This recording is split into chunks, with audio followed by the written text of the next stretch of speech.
Ladies and gentlemen, Spiros Alatsas here, and a big hello to all the listeners of 3XY. Today with us, we have an interview, a very special interview, a gentleman that I've had the pleasure of meeting today, and his name is Alexandros Theodoridis. He is a food-saving warrior, and I love the title, by the way, and he is from Mboroume, an organization that has provided some very, very valuable services to Greece and to, of course, to the communities through, it is like a fundraising, but it's through food. But I think Alexander will explain it better to us. Alexander, welcome to 3XY Radio and welcome to Melbourne, Australia. Thank you so much for having me here. It's a wonderful city and it's a very beautiful building that we are in here. Fantastic. Alexander, please talk to us about Mboroume and the great philanthropic side of Mboroume. And it was, I think it's been now in existence for over 5 years? Yes, that is true. Well, Mboroume means we can. And what we can is that we can save a lot of food, give it to a lot of people, with a fraction of the cost of a traditional saving and offering model, which is the food bank. Yes. So when we started, we're observing that there's so much food going to waste in Greece, and at the same time, very often in the same neighborhood, you would have people facing food insecurity and needing to go to a soup kitchen. That was back in 2011-12, yes, and it was getting worse and worse back then with the economic crisis. So that would have been really hard in absolutely, and we just wanted to do something to reverse this very negative oxymoron that we were observing around us. And we didn't have anything else as a resource other than our passion and will to do something. So because we didn't have the funds, yes, at the beginning we needed to be inventive. And what we did is we looked at the food saving equation, so to say, and we realized that 90% of the cost is logistics. So we said, okay, right there, we need to skip this because there's no way we can do it that. And what happens is a magical thing. All of a sudden, when you skip logistics, in the equation, the donor comes side by side with the recipient. Yes. So this is what we do basically from day one. We handle information, and the information we handle is who has food and who wants to give it, and most of them want to give it. Of course. And who needs to receive it. And when I say who needs to receive it, we give it always to charities, to organized structures, so we know that these guys, they actually give it to the people who are in need. So this is how we started. We started with 12 tiropites, as I say very often, from one anapsictirio in Agia Nargiri in Athens. And we just asked the owner of that anapsictirio, you know what, it's the end of your shift, you're gonna close the shop, and these are tiropites. Nobody will buy tomorrow morning, right? Yes. So instead of throwing them in the garbage, how about we call a priest, which is three streets down your shop, and he comes and picks it up and gives it tomorrow to his beneficiaries. And this is how it started basically. And from there, we went to now giving more than 20,000 portions of food on a daily basis. 20,000? Yes, on a daily average basis, and we've given more than 16 million portions of food, and that's in a population of 10 million. So, wow. And that's with very, very limited resources. We are a very small organization, but because the model is so efficient, we can operate from a very small office in Monastiraki all over Greece. We don't need to be present. So explain to our listeners the mechanics of it. Yes. I mean... Yes. So for example, you have a bakery. It doesn't need to be in Athens. Just, imagine a bakery being in Alexandroupoli, for example. I don't know. Yes. And he says to us, he calls us up and he says, I've heard of what you're doing, and I would love you to help me give the food that I've left over, the excess food that I'm not going to be able to sell tomorrow. Because I'm picking the example of a bakery because bakeries are a very significant example, because if you come to Greece, you'll see that bakeries have become almost supermarkets. They sell all the food that you can imagine, but it's all food that we as customers expect them to have all the shelves full until 9 o'clock in the evening, right? But at 9 o'clock, 5 minutes after 9, he has to throw it away because this is food that he can't sell tomorrow. It's pies, it's sandwiches, it's that kind of stuff. So that's why I picked the example of bakery. Yes. So the bakery calls us up and said, guys, please help me to save and offer this food.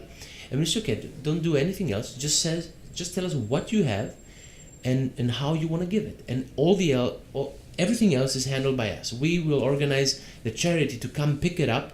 Or it's always a local charity. So you have local charities that will come. Exactly. It's always a local charity. And we're trying to do it as easy as possible for a donor, because then he will give it not once, not twice, but every day. And this is what happens actually. 90% of all the bridges, we call them bridges of donation, that we have created are of a permanent basis. On a repetitive basis. So you have supermarket stores, you have bakeries, you have pastry shops, you have anything you can imagine, and most of them are linked permanently to a local charity. And what we do is we take care of that bridge. A bridge needs to be taken care of. Of course. So we call them up, we have follow-up phone calls and everything. We see that everything is going well, and it works. It really works. That is fantastic. What a great initiative. The ratio, just to give you a more specific figure about it, is when we started doing it, we were not even measuring what we're doing, but then we received our first grant by the Nyarkos Foundation, and they said, okay, guys, you need to tell us, you need to report, right? So then we started measuring, but because it's all kinds of food that we save, we needed to have a least common denominator of like a currency of what we do, right? So because we have olive oil, we have cupcakes, we have sandwiches, we have chicken with rice, I don't know, we have everything. Really.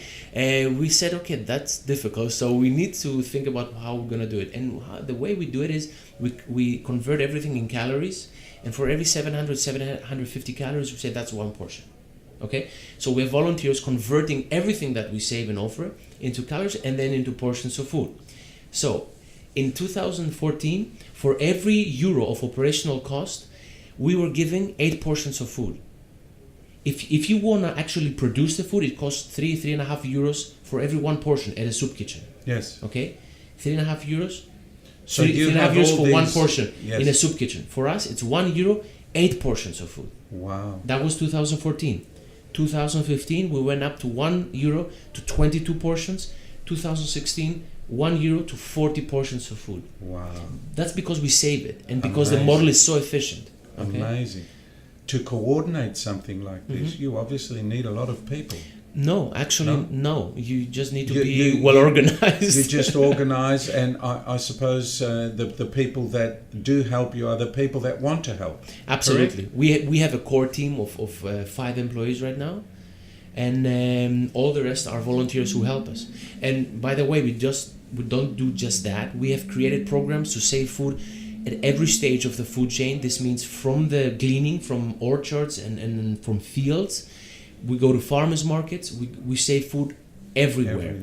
And the second thing that we right away wanted to do is to change people's perception about food waste in the Greek public, because if you know your Greeks, you know that we're very, very generous with food. If you go to a Greek wedding, you invite 100 people, you cook for 400. Yeah, we do that at home. It's a problem, does. Yeah. So, and we don't even think that this could be helpful to somebody else. So, by the way, weddings are huge donors of Mboroume. Of course, they would be. And reception centres would probably be exactly. All kinds of events. So restaurants, clubs. Absolutely, and restaurants not that much, because restaurants because of the crisis they needed to skim down, and they almost don't have anything. Okay. So it's from all other places. So the thing that we wanted to do is create awareness. Yeah. So we have a big awareness program, we have presentations, we have events, we do lots of stuff to create awareness, and most of all, and perhaps more importantly, we have an educational program. So we go to schools and speak to children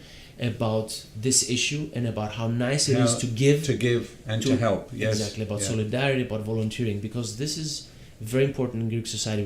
Our civil society is very, very small, in a very low, early stage, so to say. It's not even comparable with Australia, by the way. Fantastic. So we need to change people's minds. Alexander, tell us, you're here in Australia. You're a guest speaker at the Hellenic Initiative. And of course, we know that we have quite a few functions and quite a few events happening all around Australia. The Hellenic Initiative is organising. Tell us a bit about it, because from what I understand, the Hellenic Initiative have also helped Mboroume throughout the years as well. Mm-hmm. Tell us your relationship and why you are here. Correct. So THI and THI Australia specifically has been a very, very generous supporter of our organization. In the past 3 years, they've helped us they have helped us have the funds to have 1 employee out of 5. So you can translate their help immediately to millions of portions of food. Yes. From what I told you before. And not only that, this summer we had a joint program where they would send Greek Australians to join our farmers market program, and they would come and volunteer for a day or two and pick up the leftover food from the farmers market and then give it to a nearby charity, and that was really beautiful. So I'm here because I've been honored by their invitation.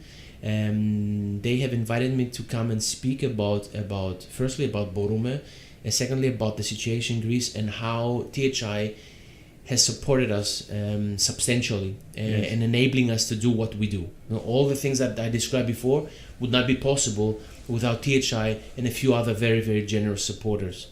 So I will be here today in Melbourne. Yes. Together with tonight's function, of course, happening to initiate and raise funds for the Hellenic Initiative. And together with Tatiana Blatnik, who is the wife of Prince Nicholas of Greece. And we will be here in Melbourne, and we will go to Sydney, Perth, and then they will go further to Adelaide and Darwin. I had to cut the trip short because we are being awarded with a European Citizenship Award. Tell us about that. I heard about that, and it's a lovely award. Yes. I'm not going to see Adelaide or Darwin, which I really wanted. But you have to go back. I absolutely have to go back because this happened just a few months ago, and it's a huge honor for such a small organization as ours that we've picked up by the European Parliament. And we're going to be awarded with a European Citizenship Award for 2017. How fantastic. And it's going to be in Brussels, and the President of the Parliament will give us the prize. So, but they were very, very kind here from THI and then said, okay, we understand. And that you have to go. Yeah. And actually, I'm flying back, and the next morning I'm flying to Brussels. So. Wow. Alexander, it's been an absolute pleasure to have you here. And look, Mboroume, what a lovely name as well. Mboroume. I mean, what an open, inclusive phrase, Oti Mboroume, and we can do, and you're certainly doing some great things. And on behalf of all of us here at 3XY, and I'm sure our community as well, would have been very impressed with what you've told us and the great things that you're doing. Continue, and of course Australia, as you've mentioned through the Hellenic Initiative, are certainly supporting you as well, and we wish you every success in the future. Thank you very much. Να σε καλά και καλό ταξίδι. Thank you very much.